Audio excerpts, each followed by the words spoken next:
First contact and observation.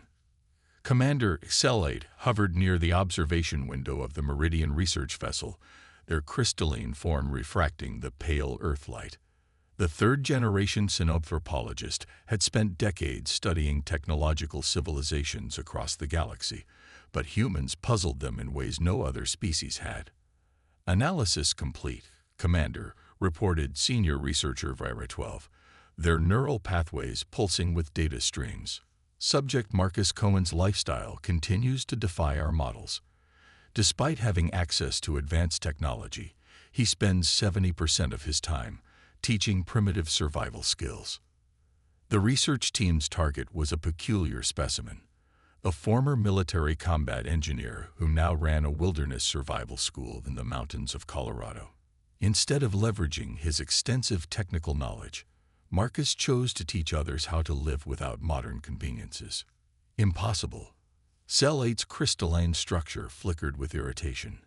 No advanced species willingly abandons technological progress. There must be a psychological anomaly we're missing. Through their quantum-enhanced surveillance, they watched as Marcus led a group of students through the basics of fire starting using nothing but wooden tools. His hands moved with practiced precision, demonstrating the technique of friction firemaking while explaining the principles behind it. His neural patterns show elevated satisfaction when successfully creating fire through primitive means, Vira-12 observed, higher than when using modern ignition devices. The students gathered around as smoke began rising from Marcus's fireboard. Within moments, a small ember formed, which he carefully transferred to a prepared tinder bundle.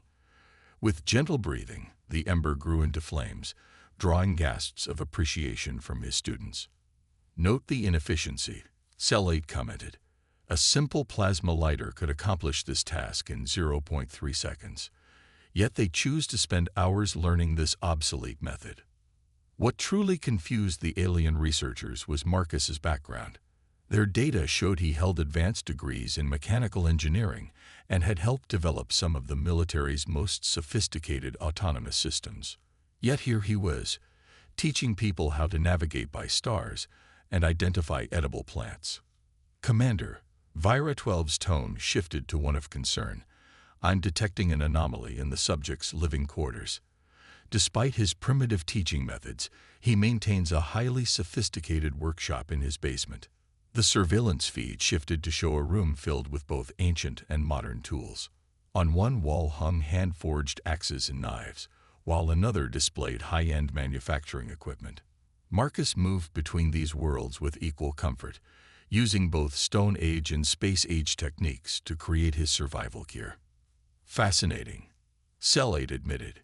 He's not rejecting technology. He's maintaining redundancy. But why? The answer came during that evening's lesson. As Marcus's students gathered around a campfire, he explained his philosophy. Technology is a wonderful tool, but tools can break. True survival isn't about having the best gear. It's about understanding fundamental principles. When you know the basics, you can adapt to any situation. The alien researchers watched as he pulled out a smartphone and a hand-carved wooden compass. Both can point north, he said, but only one will work after being submerged in water for a week. Both have their place, but which would you rather stake your life on? Cell-8's crystalline form dimmed slightly in thought. Prepare the global technological disruption test. They finally decided. Let's see how well this redundancy theory holds up when all their advanced systems fail simultaneously. As the research vessel's quantum computers began calculating the parameters for their experiment, none of the alien observers noticed Marcus glancing up at the night sky, his eyes narrowing slightly at an unusual shimmer among the stars. Interesting weather pattern, he murmured, making a note in his leather-bound journal, not on his tablet, before returning to his lesson on celestial navigation. In high orbit, Cell-8 and their team continued their preparations, confident that removing humanity's technological crutch would prove their hypothesis about technological dependency. They had no way of knowing they were about to learn a profound lesson about the true nature of human resilience and adaptability. Great shutdown. The quantum pulse began at midnight UTC, spreading across the globe like an invisible tide. In the Meridian's observation bay, Cell 8's crystalline form pulsed with anticipation as they watched the cascading failure of human technology begin. First wave impact confirmed. Vira 12 reported, their neural pathways streaming data. Financial systems are offline. Transportation networks failing. Medical facility backup generators non-responsive. A pause. Calculating projected societal collapse timeline. But Marcus Cohen wasn't watching the chaos unfold in the cities. He was already awake, sitting on his cabin's porch, having noticed something odd in the pre-dawn air. The hair on his arms stood up, and the old compass on his belt began spinning erratically. 20 years of military engineering experience told him this wasn't a natural phenomenon. Class canceled, he muttered, reaching not for his phone, which he already knew wouldn't work, but for the hand-carved horn hanging by his door. 3 long blasts echoed across the valley, a prearranged signal to his neighbors that would have made his Cherokee grandmother proud. In orbit, Cell 8 watched with growing confusion. Subject Cohen appears to be implementing some form of contingency protocol, but our pulse has disabled all communication systems. Correction, Vira 12 interjected. He's using acoustic signaling methods. Primitive but effective. Neighboring residences are responding with similar signals. Within hours, as major cities descended into confusion, something unexpected was happening in the mountain community. People emerged from their homes carrying tools that hadn't seen widespread use in centuries. Hand saws, manual drills, carpenter's squares. The locals gathered at Marcus's survival school, which had become an impromptu command center. Listen up, Marcus addressed the crowd, his voice carrying across the morning air. Whatever this is, it's big. Nothing electrical is working, and I mean nothing. But we've prepared for this. Remember what we've practiced. The alien observers watched in astonishment as the community split into efficient teams. Some began setting up water filtration systems using gravel and charcoal. Others retrieved preserved food from root cellars. A group of teenagers who had taken Marcus's classes started organizing bicycle messengers to maintain communication with nearby towns. Impossible. Cell 8 flickered in agitation. They're implementing infrastructure alternatives without accessing any technological databases. Commander, Vira 12's tone carried an unfamiliar harmonic. I'm detecting similar patterns in other rural areas. Communities with strong historical preservation or traditional skills programs are maintaining basic functions. The pattern became clearer as the day progressed. While urban centers struggled with the sudden loss of technology, pockets of humanity were adapting with remarkable speed. Marcus's community had become a hub of activity, with people arriving on horseback and bicycles seeking guidance. In his workshop, Marcus laid out a collection of tools on a wooden table, not the powered ones, but the hand tools he'd insisted on keeping in working order. Grandpa always said the old ways were insurance, he explained to a group of engineers from a nearby tech company. Time to cash in that policy. But it was what happened next that truly disturbed the alien observers. Marcus began teaching the engineers how to convert their existing knowledge into practical, non-powered solutions.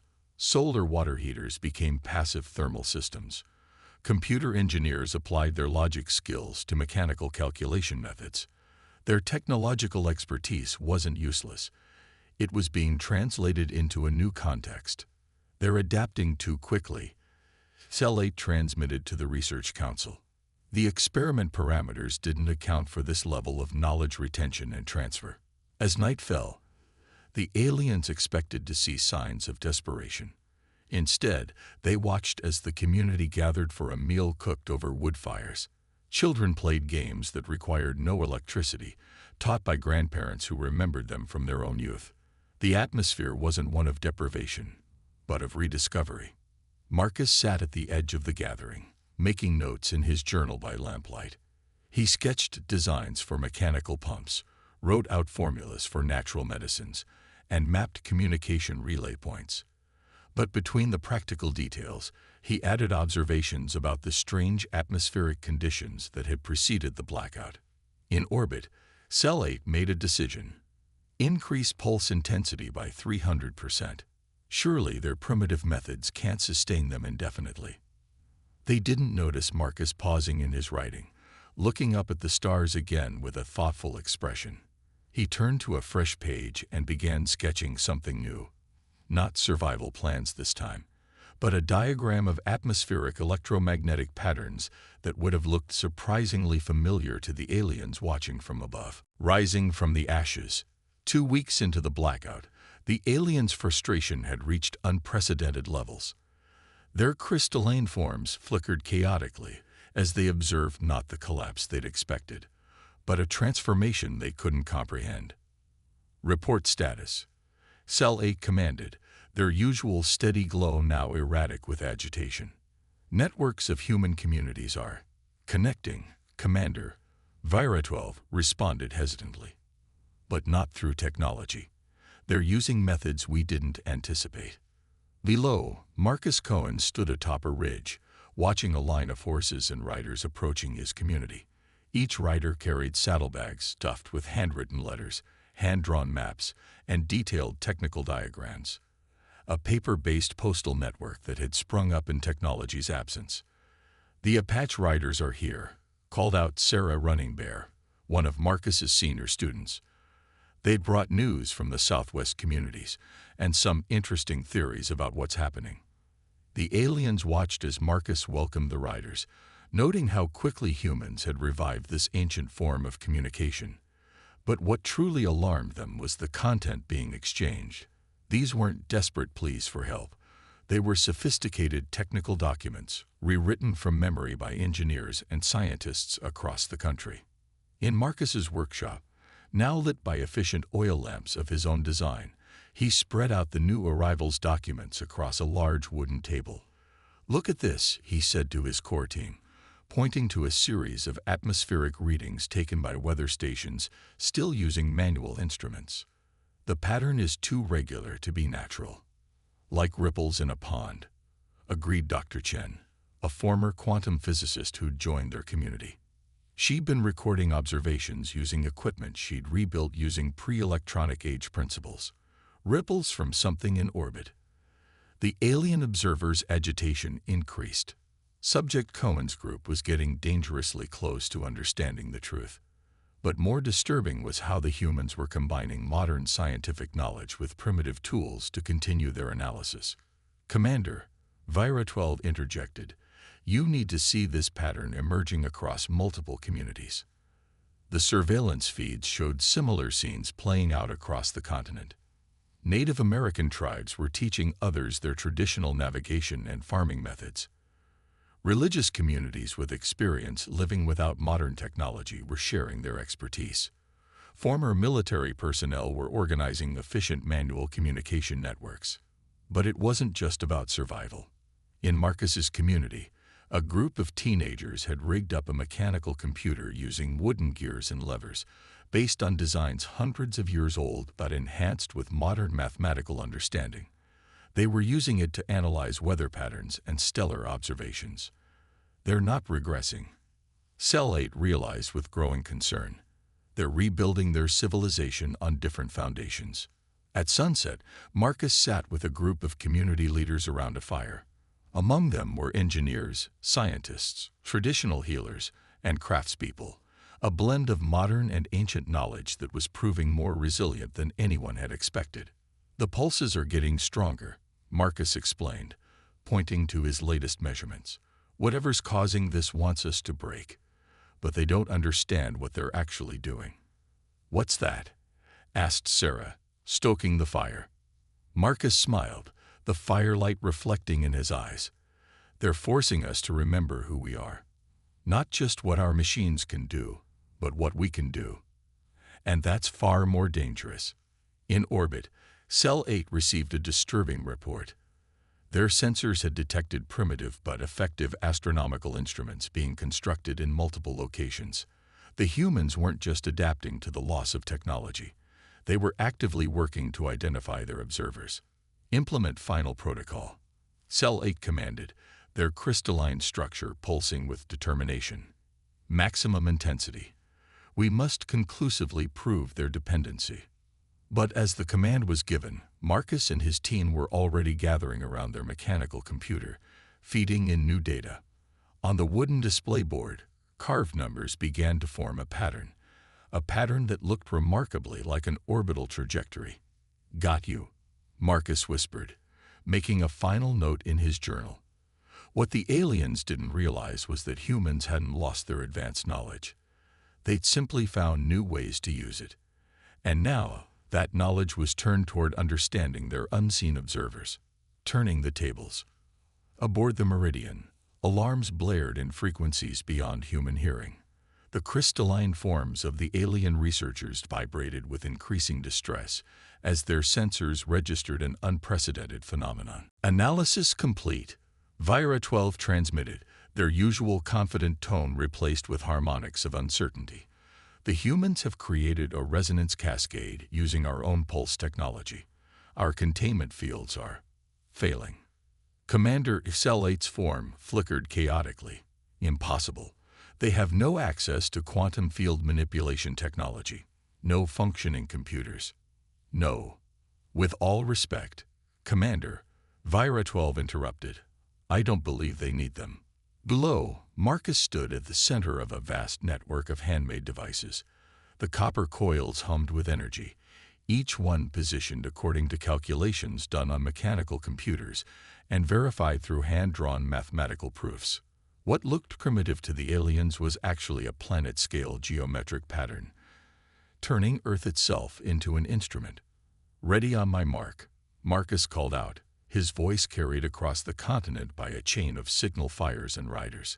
Communities from coast to coast had synchronized their devices using nothing more complex than carefully calibrated hourglasses and astronomical observations.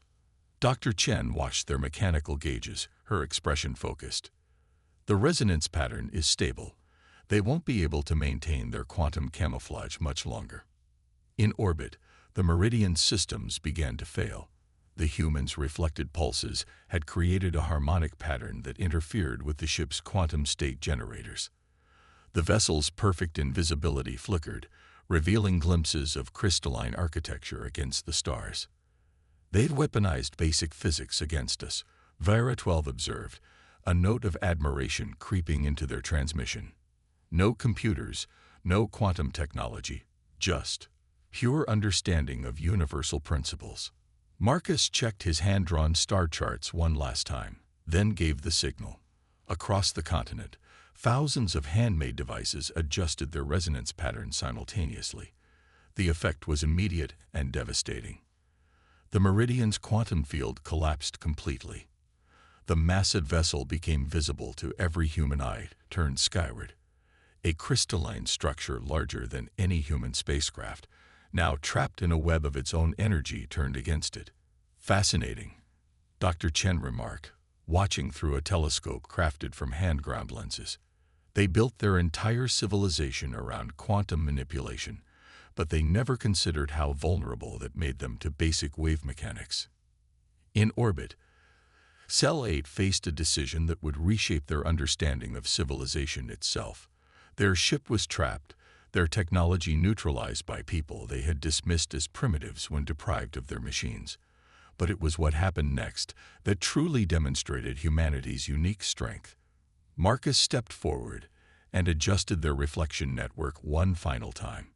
The pattern of pulses changed, forming a clear message in mathematical language, an invitation to land and talk.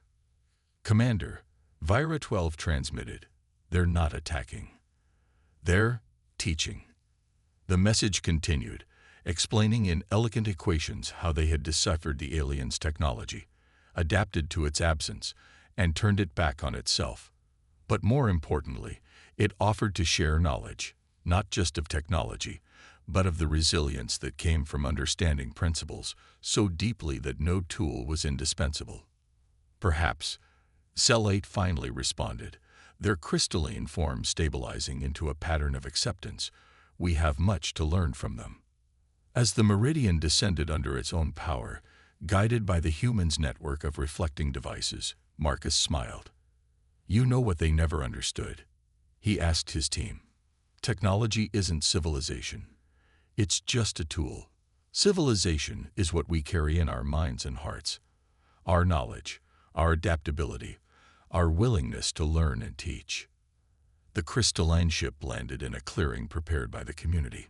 Its formerly invisible occupants emerged to face not a primitive species humbled by the loss of technology, but a civilization that had proven itself far more advanced than mere tools could measure. Welcome to Earth, Marcus said to the crystalline beings. We have so much to show you about what it really means to be an advanced civilization.